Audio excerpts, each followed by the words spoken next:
જો કઈ છે અહીંયા મમરા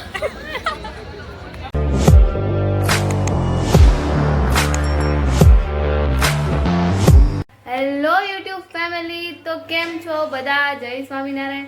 તો અત્યારે મોર્નિંગ થઈ ગઈ છે, તો મારે જવાનું છે કોલેજે. તો ચાલો કોલેજે જઈને મળીએ. તો આજ છે મારા મિત્રના, અમે બંને લેબમાં આવીને બેસી ગયા છીએ. Good morning. लेकिन हमारी मॉर्निंग गुड नहीं है क्योंकि ये लोग बहुत टाइम पास कर रहे हैं। देखो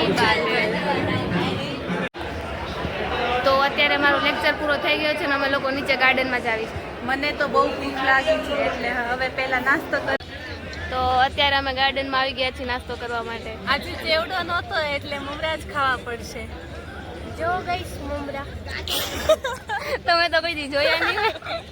તો અમે લોકો આવી ગયા હતા દુકાને અને આ બેને જો નકરી ચોકલેટ જ લીધી. આમ જો ચોકલેટ તો ખાनी पड़ती है ना। हाय ડાયલોગ કેવા બોલે આવ આને જોવો. આ મારે બહુ ડાયું માણા કાંઈ ન બોલે, હચોડું નહીં. આમ જો ખાલી એક્ટિંગ કરતા જ આવડે. આ એ પાયલોટ છે જેનું વિમાન સુધી કોઈ દી ઉડ્યું જ નથી અને ઉડવાનું નથી. કાંઈ ઉડ્યું નહીં. આ પડી ગયું, જો ખબર જ હતી પડી જ જાય. જો પડી ગયું ને, નહીં ઉડે, રેવા દે ભાઈ. નહીં ઉડે, જો પડી ગયું ને, આમ પડી જ જાય, કોઈ દી ન ઉડે. પાયલોટ જ ઊંધા આવી ગયા.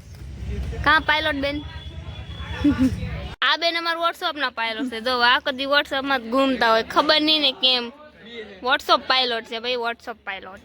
જો ચેટિંગ ઉપર ચેટિંગ, ભલે કોઈનો મેસેજ ન સામેથી કરે. તો અહીંયા હું કરું છું મારું કામ અને મારો ભાઈ કરે છે અહીંયા હોમવર્ક. જો હા એ કહી દે વ્રજ. જો ઊંચું જોવાનો ટાઈમ નથી મારા ભાઈ પાસે, એટલું બધું ભણે છે એ. તો મારા પપ્પા આવી ગયા છે ઘરે અને અમે લોકો બેસી ગયા છે જમવા માટે. શું કેવું પપ્પા તમારું? તો અત્યારે 9 વાગી ગયા છે અને ઘર સભાનો ટાઈમ થઈ ગયો છે. તો અમે લોકો બેસી ગયા છીએ ઘર સભા સાંભળવા માટે. તો આજનો વ્લોગ અહીંયા સુધી. જો ગમે તો લાઈક, કોમેન્ટ અને શેર કરો. ગુડ નાઇટ, જય સ્વામિનારાયણ, ટાટા.